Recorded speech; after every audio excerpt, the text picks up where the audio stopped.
के बाद देवताओं ने अमृत का पान कर लिया। अमृत का पान करने के बाद जो ब्राह्मण हो, जो पहले भय लगा रहता था कि मरने जाए, अब जो अमर हो जाए, फिर ये बताओ कि अमृत पीने के बाद उसको होश रहेगा कि हम भजन करें। पहले तो देवता थोड़ा बहुत भजन कर लेते थे, अब जब अमर हो गए तो बलशाली हो गए और अहंकार में डूब गए, भजन करना बंद कर दिए। एक सभी देव शुक्राचार्य के पास गए और कहा कि तुम बड़े परेशान हो। तो शुक्राचार्य ने कहा क्या चाहते हो? बोले देवताओं का विजय। तो बोले देवताओं ने भी लिया अमृत और संजीवनी विद्या आपके पास है। तो बोले अब तुम दैव जो भी तुमने पराकाष्ठा वाला हो तो 3 सेवाएं करो। ये कौन? बोले गुरु सेवा, गौ सेवा और अतिथि सेवा। जिनके घर में 3 सेवाएं होती हैं वो विश्व विजयी हो जाता है। राजा बलि ने वही सेवा चालू की और जब पूर्वोत्तर भजन कर गया तो क्या हो गई? फिर शुक्राचार्य जी ने आदेश दे दिया, बोले जाओ अब तुम इंद्रासन पर चढ़ाई करो। राज इंद्र का छीन लिया और स्वयं इंद्र का अधिकारी बन गए। अब देवता इतनी बेचाई, जहां देवताओं को मिल जाए इतनी बेचाई हो, तो जब पुत्र को कष्ट होगा तो वो क्या करता है? मम्मी मम्मी पुकारता है। अगर किसी ने कुछ कह दिया मम्मी, भूख लगी तो मम्मी, अगर कोई आवश्यकता है तो मम्मी, पिता से बहुत।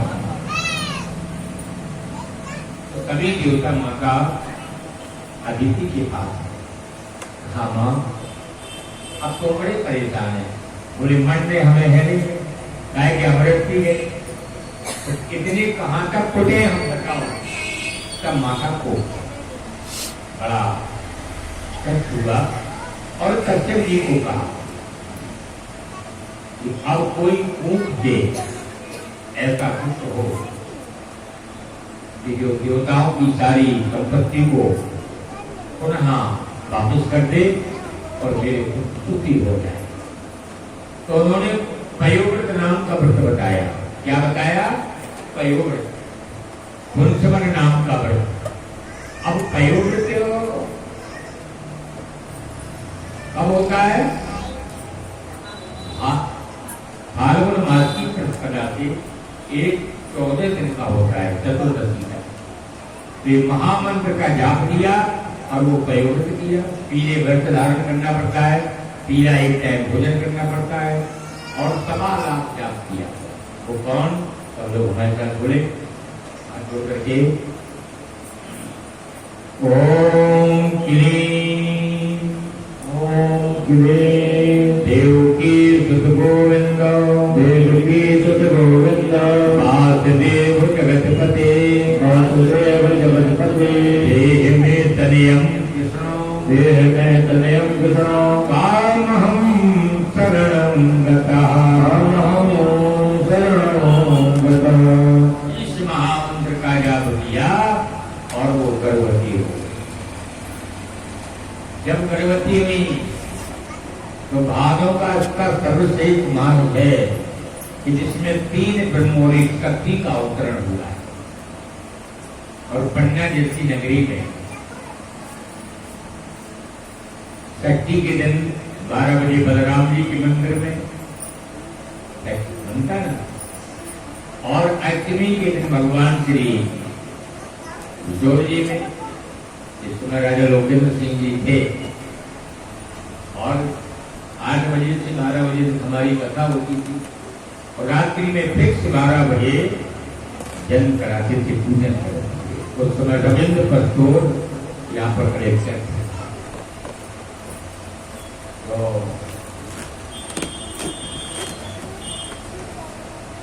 अष्टमी के दिन भगवान भाग्य बिहारी और श्रवण द्वादशी के दिन भगवान बामुन जी का आगमन। तो श्रवण द्वादशी का समय आया और बामुन भगवान का प्राकट हो गया। बोले बामुन भगवान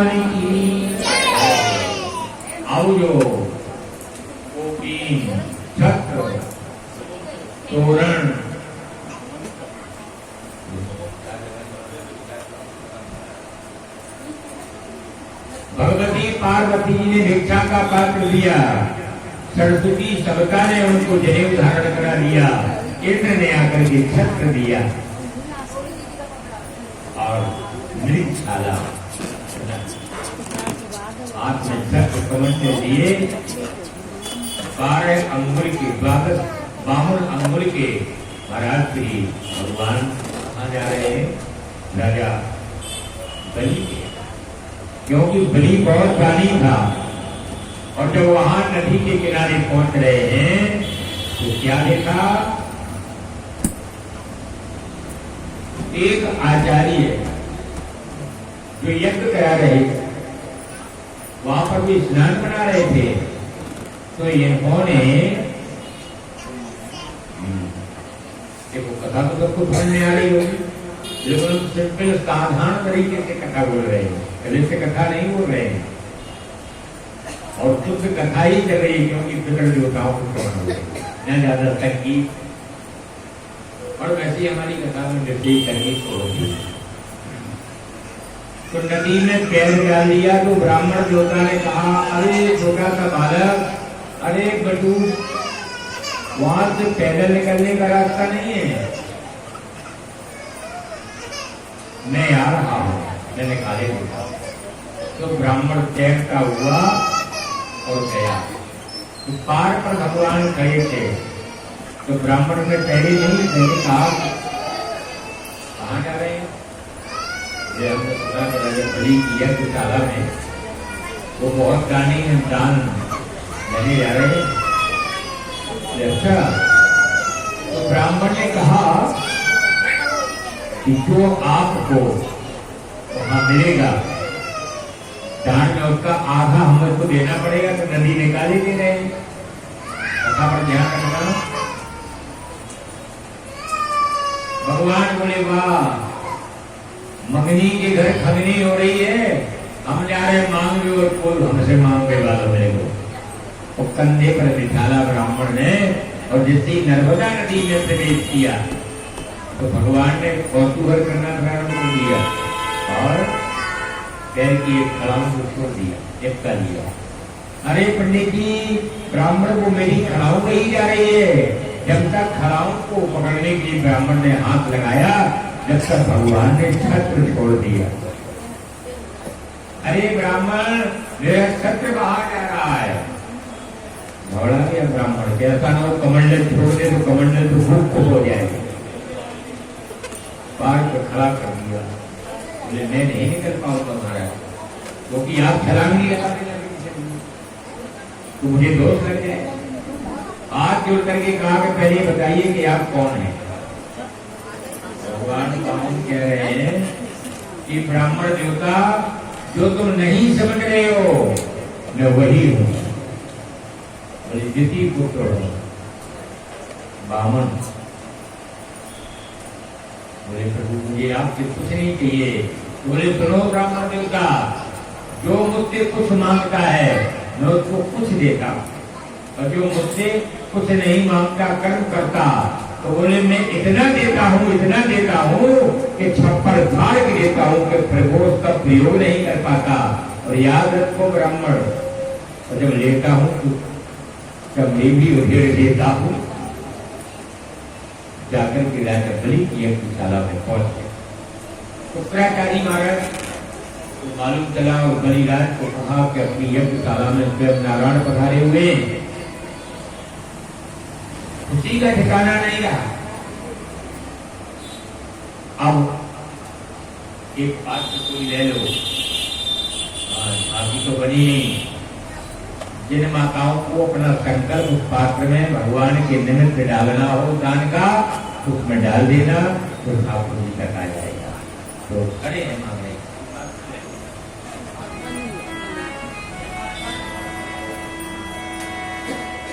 बलिराज जी कह रहे, तेरे द्वार खड़ा भगवान भगत भर दे झोली। तेरे द्वार खड़ा भगवान भगत भर दे झोली। तेरे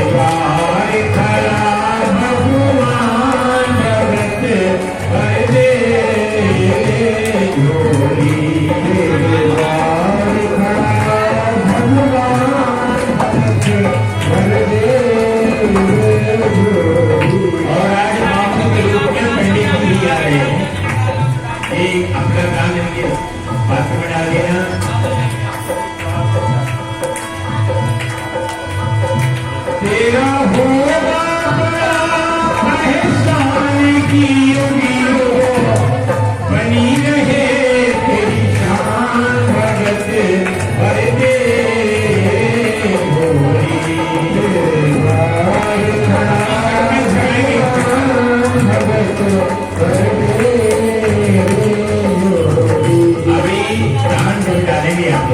जब भगवान को संकल्प लेगा तब उसमें फिर आप डाल देंगे सबका अपना प्रणाम लेकर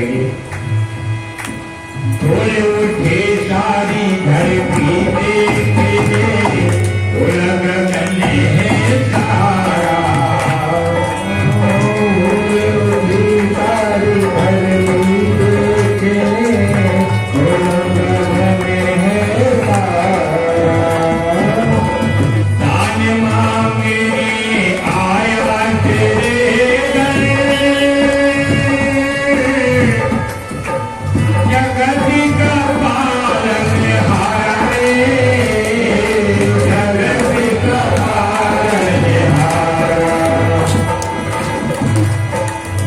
सारी घर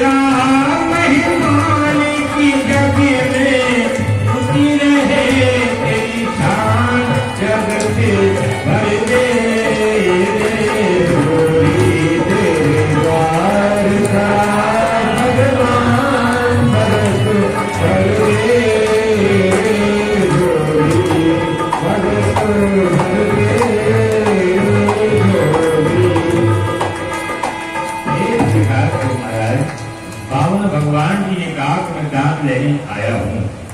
अब अपना अपना संकल्प अपने हाथ में रख लें, जो यहाँ बैठे हैं और हम यहाँ से बोलते हैं, आप भी और दीजिए आप बनेंगे।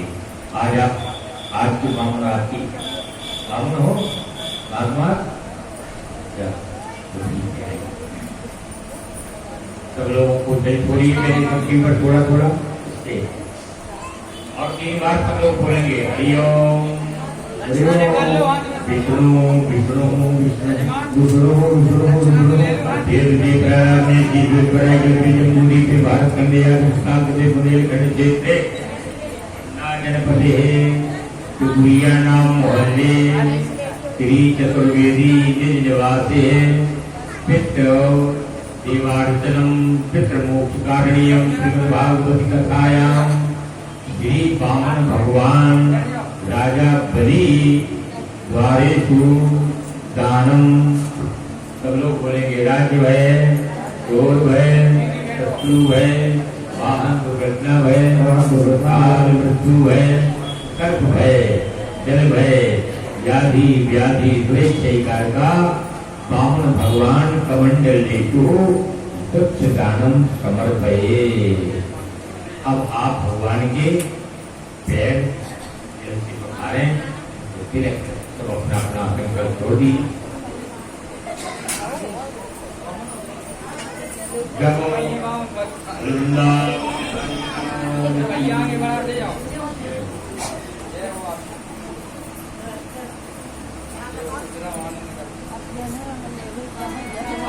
हम लोग बोलेंगे हमारे सब भगवान का नाम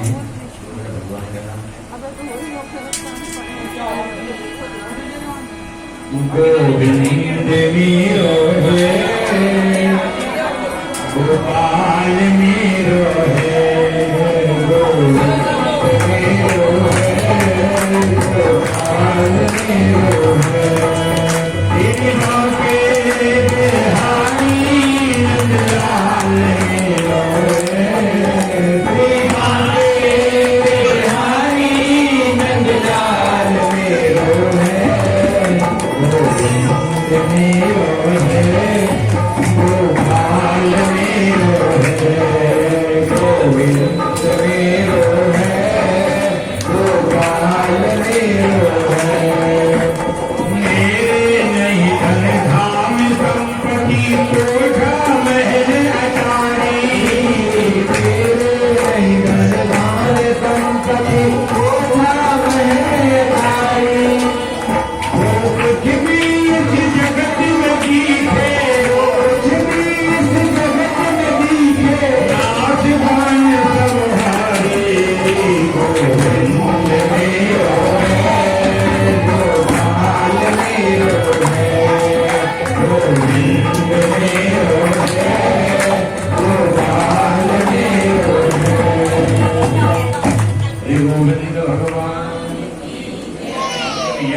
तालाब में पहुंच गए तो पराचारी जी ने आइए महाराज तिवारी बैठिए बैठे थे, बोले सावधान।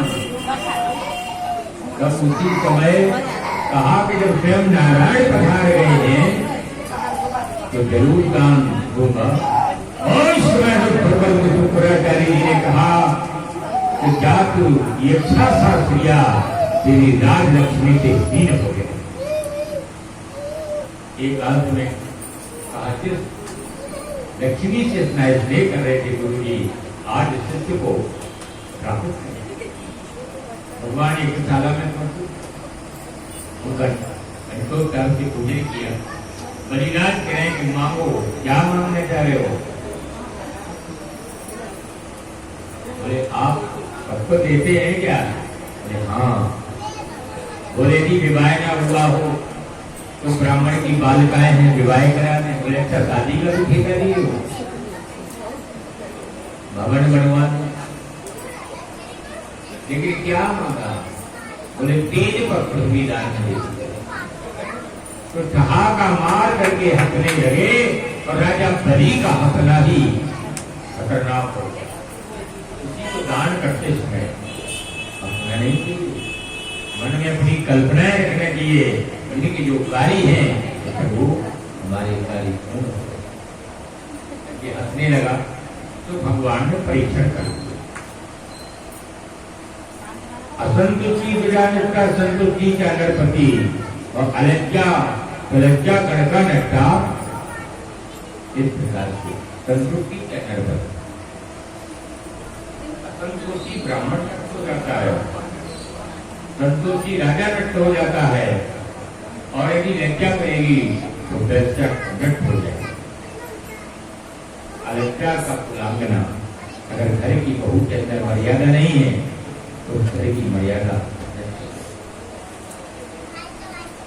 तीन परमा कमंडल लेकर के संकल्प करने वाले थे। उसी समय राजा बलि ने अपने पुत्र को भेजा तो समुद्र के किनारे यही रामकृष्ण मानस में चौपाई आई है, जय तरह से हनुमंता पाताल तुरंता। जब वो समय पर नहीं आया तो स्थापित कर दिया तो बताने के साथ वो पहाड़ करीभूत हो जाएगा। जब कमंडल जल डालने लगे तो कमंडल की टोटी में शुक्राचार्य जी महाराज प्रवेश कर गए कि जब जल नहीं गिरेगा तो संकल्प कहां से हो जाएगा।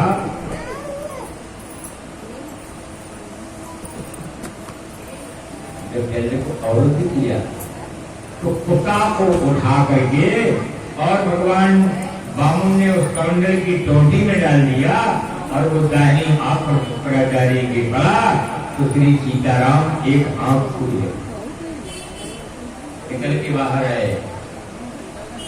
प्रभु आपने मेरी आंख क्यों खोल दी? बोले आंख नहीं खोली गई। बोले तुम्हारे दोनों नेत्र कौन है? एक ज्ञान का नेत्र है, दूसरा वैराग का नेत्र है। ज्ञान वैराग नयन और वैराग। ज्ञान के नेत्र से तो पहचान लिया कि परमात्मा है, और वैराग के नेत्र से तुम छल करने लगे तो मैंने इसलिए आंख नहीं खोली। तुम्हारी इस आंख में मोतियाबिंद हो गया था, इसलिए उसका ऑपरेशन कर दिया है कि चित्त को उठाने की जरूरत न पड़े। पहला पैर रखा तो सीधे सुतल, दूसरा रखा तो तलातल जाकर के महाराज ब्रह्मलोक में पहुंच गया। बामन भगवान का चरण होकर के ब्रह्म कमंडल ने ब्रह्मा में रख लिया, उससे महारानी की गंगा का उत्सव हो गया। गंगा महारानी की एक चरण बोले राजन ये कहाँ डाल? अब तो कुछ बचा नहीं तेरे पास। अब आया पत्नी का नंबर। जब पति परेशान होता ना, यही कहा गया है कि धीरज धर्म मित्र अरुणारी आपद काल पर किए जारी। कहा देवी अब तो कुछ नहीं बचा। तो पत्नी कितनी बड़ी सलाह काट बनी। कहा जाओ उनसे पूछ लो कि पृथ्वी बड़ी है कि पृथ्वी स्वामी बड़ा। तो भगवान ने कह दिया कि कुछ भी स्वामी बड़ा है जो प्रशासन कर रहा है। विंध्यावली ने कहा कि लेट जाओ, प्रभु कह रहे हो कि एक पग में। वाह वाह, जरा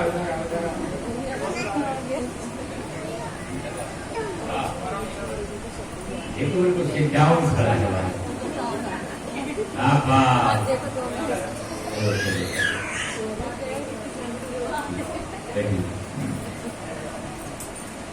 बहुत बड़ी गलती की राजा महाराज बलि ने पत्नी के कहने पर सीधे ना लेट करके उल्टे लेट गए तो आधा पैर सीधी खोपड़ी पर रख दिया राजा बलि। तो 2 सही 1/2 कितना 2.5। अब बोले पूरी जगनी पत्नी ये कहाँ रख दें? तो महारानी विंध्यावली साहब सीधी लेट जाती है। बोले प्रभु अर्धांगिनी हूं मैं। पत्नी को क्या कहा गया? अर्धांगिनी। भगवान शंकर का आधा अंग पार्वती का है और आधा शिव जी का है, इसलिए उनको अर्धनारीश्वर कहा गया है। सीधी लेट गई विंध्यावली। भगवान का पैर पीछे हट गया और जब पीछे पैर हट गया, अगर राजा बलि सीधे लेट जाते तो सीने से धर्म का उद्भव है। सत्य और धर्म को परमात्मा कभी नहीं नापता है और पीठ से पाप और अहंकार जन्म लेता है तो भगवान पाप और कर्म के आहारी है। इसलिए भगवान का पैर 2 सही 1/2 रह गया और रानी के सामने कहा, देवी मांगने जो कुछ मांगना चाह रही हो, जब तक सूर्य चांद सितारे रहेंगे तब तक गंगा जमुना की धार में तुम्हारा सुहाग अचल रहेगा और तुम्हारी कथा वेदवती पुराण में। राजा से कहा तो भी राजा बलि ने कहा कि देने वाले हैं आप, तो हमारे यहाँ 4 महीने चौकीदारी करना पड़ेगी। तो आज जब करके सूर्य आ जाते हैं आकार में, पातालपुरी को भगवान चले जाते हैं। अभी भगवान पातालपुरी में राजा बलि के यहाँ ही चेहरा लगा रहे हैं। देव उठनी 11 को भगवान लोक में है। कभी शादी विवाह और जब देव की 11 होती तो सब लोग बोलते उठो देव बारंगे आए, पौरण के ब्याह भरे ध्यान के चलाए में चलाने की प्रकृति भय। सब लोग बोलो हरि बोलो हरि बोलो। और साथ अब प्रसाद